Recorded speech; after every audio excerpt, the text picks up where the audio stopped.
नमस्कार दोस्तों, हमारे लवलॉजी टिप्स चैनल में आपका स्वागत है दोस्तों। महाभारत ग्रंथ में मनुष्य को भोजन करते समय कुछ बहुत ही जरूरी नियम बताए गए हैं। अगर कोई मनुष्य नियमों का पालन करते हुए भोजन करता है, तो वो आरोग्य के साथ ही सुख, समृद्धि और वैभव की प्राप्ति होती है।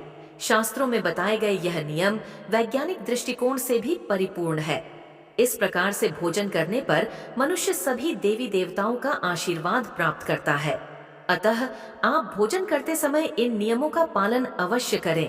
तो आइए बिना देरी के जान लेते हैं वो कौन से नियम है। पर उससे पहले अगर आपने चैनल को सब्सक्राइब नहीं किया है तो इसे सब्सक्राइब कर लीजिए। साथ ही वीडियो को एक लाइक करना ना भूलें। सबसे पहली बात, भोजन करने से पहले 5 अंग, 2 हाथ, 2 पैर और मुख, इनको अच्छी तरह से धोकर ही भोजन करना चाहिए। भोजन से पहले अन्न देवता एवं अन्नपूर्णा माता की स्तुति करके उनका धन्यवाद देते हुए तथा सभी भूखे प्राणियों को भोजन प्राप्त हो, ईश्वर से प्रार्थना करके ही भोजन को शुरुआत करनी चाहिए। भोजन बनाने वाली महिलाओं को स्नान करके ही शुद्ध मन से मंत्र जाप करते हुए ही रसोई घर में भोजन बनाना चाहिए। सबसे पहले 3 रोटियां, एक गाय के लिए, एक कुत्ते के लिए और एक कौवे के लिए अलग निकालकर फिर अग्निदेव को भोग लगाकर ही घर वालों को खिलाना चाहिए। भोजन किचन में बैठकर ही सभी के साथ करें। प्रयास यही करना चाहिए कि परिवार के सभी सदस्यों के साथ मिल बैठकर ही भोजन किया जाए। नियम अनुसार अलग अलग भोजन करने से परिवार के सदस्य में प्रेम और एकता कायम नहीं हो पाती है।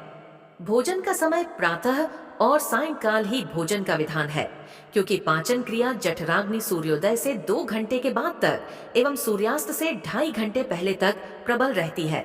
जो व्यक्ति सिर्फ एक समय भोजन करता है वह योगी है, और जो 2 समय भोजन करता है वह भोगी कहा गया है। तीसरी बात, भोजन की दिशा। भोजन पूर्व और उत्तर दिशा की ओर मुख करके ही करना चाहिए। दक्षिण दिशा की ओर किया गया, भोजन प्रेत को प्राप्त होता है। पश्चिम दिशा की ओर क्या हुआ, भोजन खाने से रोग की वृद्धि होती है। चौथी बात, ऐसी अवस्था में भोजन न करें। शैया पर बैठकर अर्थात बिस्तर पर बैठकर अपने हाथों पर रखकर या टूटे फूटे बर्तन में भोजन कभी करना नहीं चाहिए। मलमूत्र का वेग होने पर भी भोजन करना नहीं चाहिए, अथवा क्लेश के माहौल में भी भोजन करना अनुचित माना गया है। अधिक शोर शराबे के स्थान पर भी भोजन करना उचित नहीं। पीपल एवं वट वृक्ष के नीचे बैठकर भी भोजन नहीं करना चाहिए। परोसे हुए भोजन की कभी निंदा नहीं करनी चाहिए। खड़े खड़े भोजन करना भी अनुचित माना गया है। जूते पहनकर, सिर ढककर भी भोजन नहीं करना चाहिए। आइए जानते हैं भोजन कैसा होना चाहिए। बहुत तीखा या बहुत ही मीठा भोजन नहीं करना चाहिए। किसी के द्वारा छोड़ा हुआ भोजन भी कभी ग्रहण नहीं करना चाहिए। आधा खाया हुआ फल, मिठाई या आदि फिर से नहीं खानी चाहिए। खाना छोड़कर जाने पर दोबारा भोजन कभी करना नहीं चाहिए।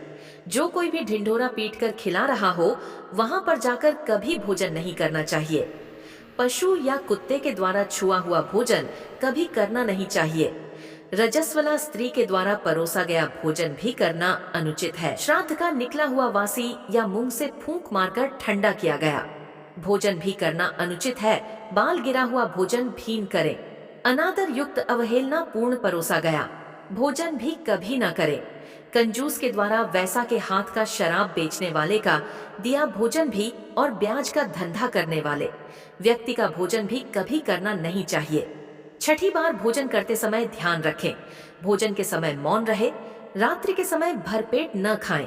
अगर भोजन करते समय बोलना आवश्यक है तो केवल सकारात्मक बातें ही करें। भोजन करते समय किसी भी प्रकार की समस्या पर चर्चा न करें।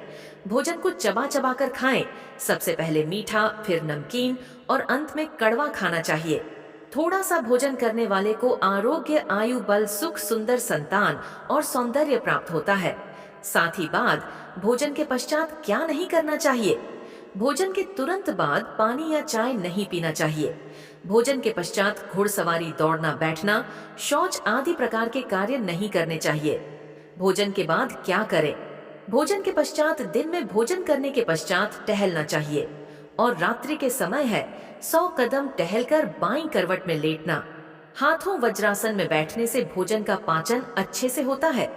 भोजन 1 घंटे के बाद मीठा दूध एवं फल खाने से भोजन का पाचन अच्छी तरह से होता है।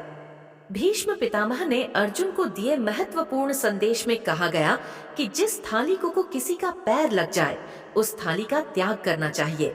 ऐसी थाली विष्टा के समान होती है।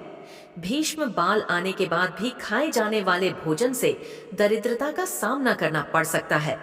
भोजन पूर्वज जिस थाली को लांघ कर गया हो, ऐसे भोजन को भी कभी ग्रहण नहीं करना चाहिए। इसे कीचड़ के समान छोड़ देने वाला समझना चाहिए। भीष्म पितामह ने अर्जुन को बताया कि एक ही थाली में भाई भाई भोजन करें तो अमृत के समान हो जाती है। ऐसे भोजन से धन धान्य, स्वास्थ्य और लक्ष्मी की वृद्धि होती है। भीष्म पितामह के अनुसार पति पत्नी को एक ही थाली में भोजन करने को निषिद्ध माना गया है। भीष्म पितामह के अनुसार ही थाली में पति पत्नी भोजन करते हैं तो ऐसी थाली मादक पदार्थों से भरी मानी जाने वाली होती है। पत्नी को पति के भोजन के उपरांत ही भोजन करना चाहिए। इससे घर में सुख समृद्धि बढ़ती है। तो दोस्तों, ऐसी ही वीडियो को पाने के चैनल को लाइक और सब्सक्राइब करें। जय श्री कृष्णा।